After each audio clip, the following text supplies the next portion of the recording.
A tutorial to help you use the events calendar included on your web page. I'm going to go over to the events and I'm going to go to all events. And if you just do a little browsing here, you'll see that like your Wednesday online Bible study link happens every week. We have that scheduled to appear every week. This one down here, you can see that it says every week until 9/4/2022. I don't know if your time changes at the beginning of the school year. That's where I said that I had done a few things that may need tweaking. If your first service that includes Bible study actually begins in August, then you can go in there and change that. And let's just do that right now. So the way this is set up, now this is going to show whatever date it's next going to appear. Now actually I started this in May, so you would think that it would say May in here, but actually it's showing the next date that it's going to appear. So we're not going to do anything with this right now. We're going to go down that we had selected for this to show weekly on the same day of the week. So that's just something that you can play with. If there's something that you want monthly, you can do that. Some event that happens every year on the exact same date, not day of the week, because that it won't do that, but it'll do like July 1st or something. Then you could pick yearly, but we have this set for weekly, and we want it on the same day of the week. This is your Sunday service. You want this on Sunday. So I have this reoccurring until September. And what's different about it is it doesn't say Bible study underneath it, or you don't have your Bible study time changes or something. I don't remember exactly what it was. But if you need to change this, if I don't have this correctly, then all you got to go in here and do is click on a different date. If, however, how you want to do it. If you want to go back to August and say that on August 28th, that's going to be the last time that this particular schedule goes into effect. That's one option.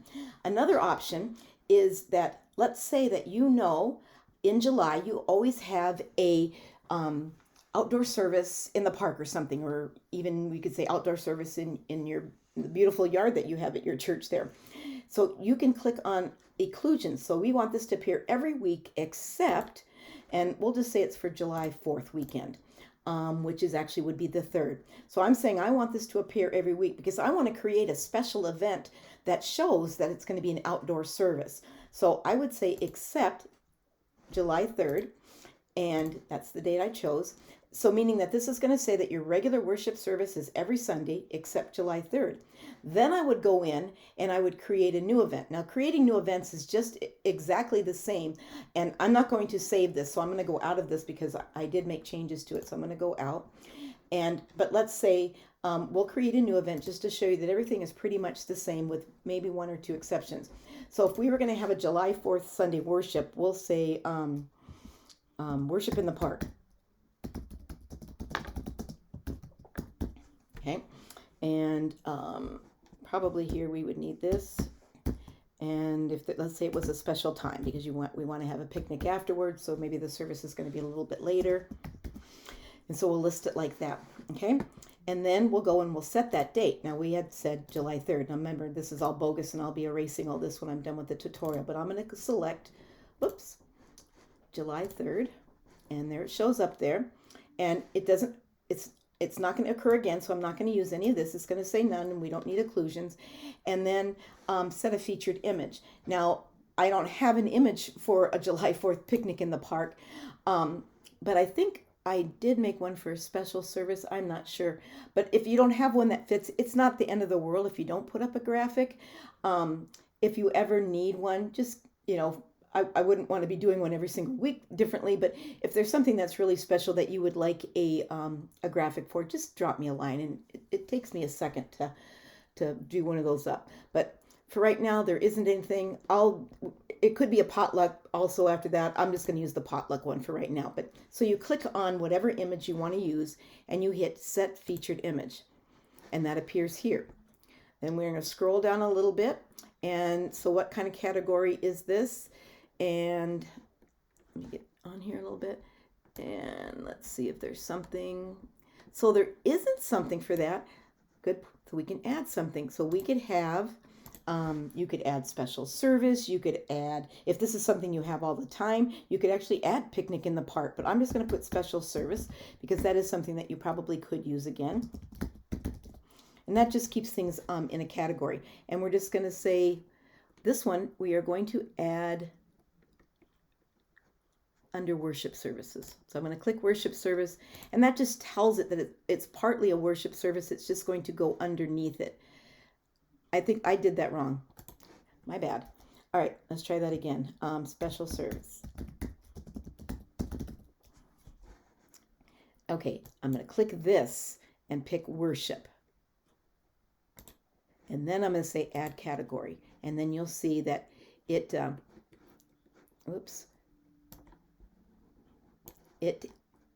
well, that one did show up. I can erase that later, sorry. Anyway, it'll show that it's under worship services. So for right now, I'm just going to leave that just for the sake of the tutorial. And then after that, all you would have to do is hit publish, and like you normally would, and it would show up on the calendar. Like I said, for this tutorial, I'm going to delete this, so we don't have this, but that's how you add something new. Trying to think of some other thing that you might need. If you were going to, let's say, when you want to restart your worship services at the regular times, you'll do them like you did before. You'll put up worship service, and if you want Sunday school as a separate one, then you could just leave this one and change the date. Right now it's going to stop at May 22nd. I don't know if I had that information or how I came up with that date, but if that's not the last day of your Sunday school, all you'll need to come in here and just click on this and put in the right date. And you could click this to change the date as well. If you need it to go to the end of the month, then you can just click right in here and change it to the 29th. And then it'll go to the 29th. And I'm going to leave it like that because that seems more practical, that maybe you would have Sunday school classes till the end of the year. End of the school year, I should say. And I'm going to update that. Another thing that I don't think shared with you before how to do, let's say you're putting up something and you want the date to, you want to backdate something, or you want to forward it, you want to schedule it. You can do that right here where it says published on. So apparently I set this up on April 24th. If I wanted to change that, basically you just click that edit button. You can change the date. I'm just going to change it to the 25th just to show you for this, and it'll do like so. But if you wanted to schedule this, I'm going to hit June. Nope, I didn't. Well, May is fine. May will work. And I'm going to click OK. Now this says schedule. So if you wanted something not to appear until a certain day, and you can even go in there and change what time it appears. It shows military time. But if you needed that to change to be, like 8 in the morning, that you wanted that to appear, then all this is able to be edited.